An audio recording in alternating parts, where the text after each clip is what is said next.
Hello, and welcome to another episode of Coaster Kings A through Z. I'm Ian, and the letter of the week is E for Excalibur.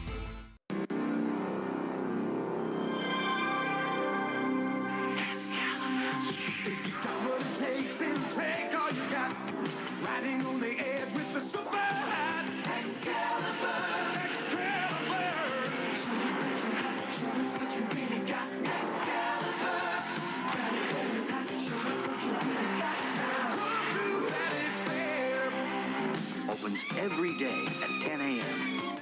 In the midst of the 1970s American regional park boom, two Minnesota businessmen decided to spearhead the construction of a regional park for the Minneapolis-St. Paul or Twin Cities area.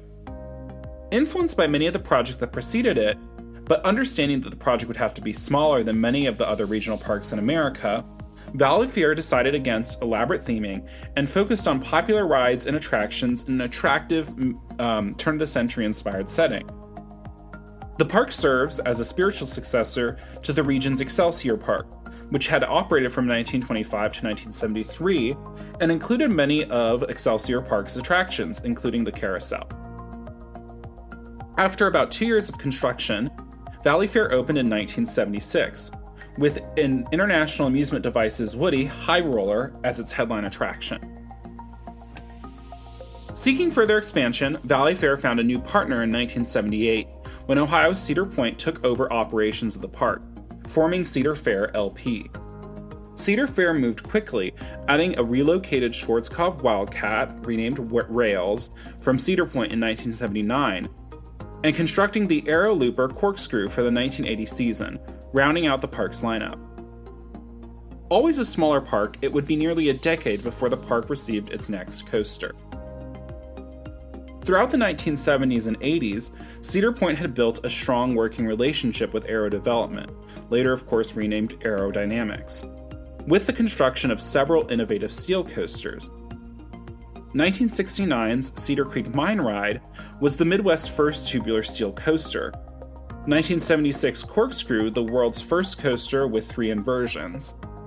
1978's Gemini claimed to be the world's largest coaster, but was the first large-scale hybrid coaster with a tubular steel track on wooden supports.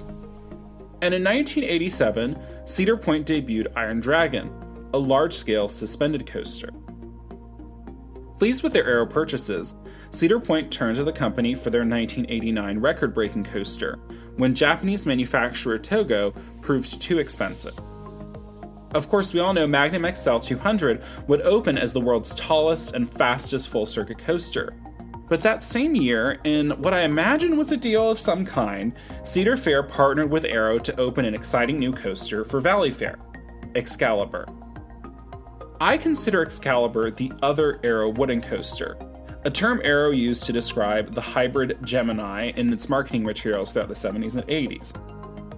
The late 80s and early 90s were a big time for quote-unquote modern wooden coasters. The Din Corporation was really taking the lead, with coasters like Timberwolf at Worlds of Fun and Raging Wolf Bob's at Geauga Lake opening around the same time.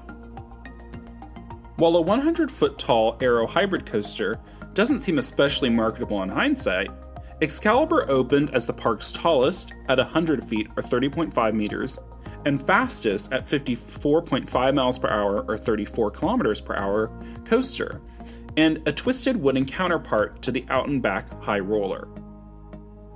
Excalibur begins with a small dip out of the station, followed by a 180-degree turn into the 100-foot tall lift hill. The train then plummets down a 105-foot drop into a small valley before sweeping into a massive right-hand turn. The coaster then dives into a compact figure 8 with a left turn and right turn separated by an airtime hill.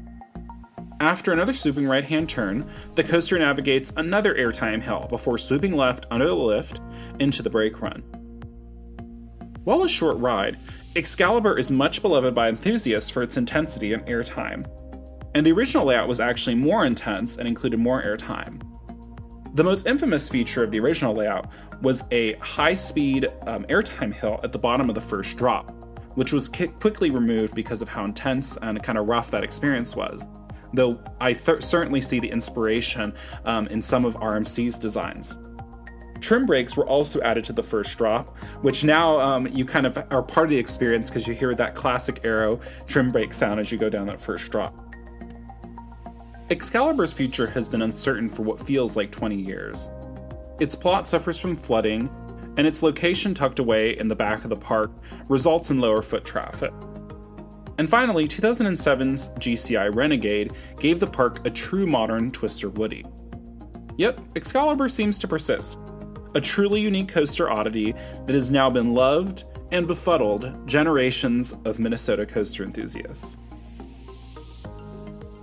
Thank you so much for listening. Visit thecoasterkings.com for exclusive park updates and a full range of coaster and theme park related merchandise. And make sure to follow and rate Coaster Kings Radio wherever you're listening. For Coaster Kings Radio, I'm Ian O'Donnell. Join us next week for another installment of Coaster Kings A through Z.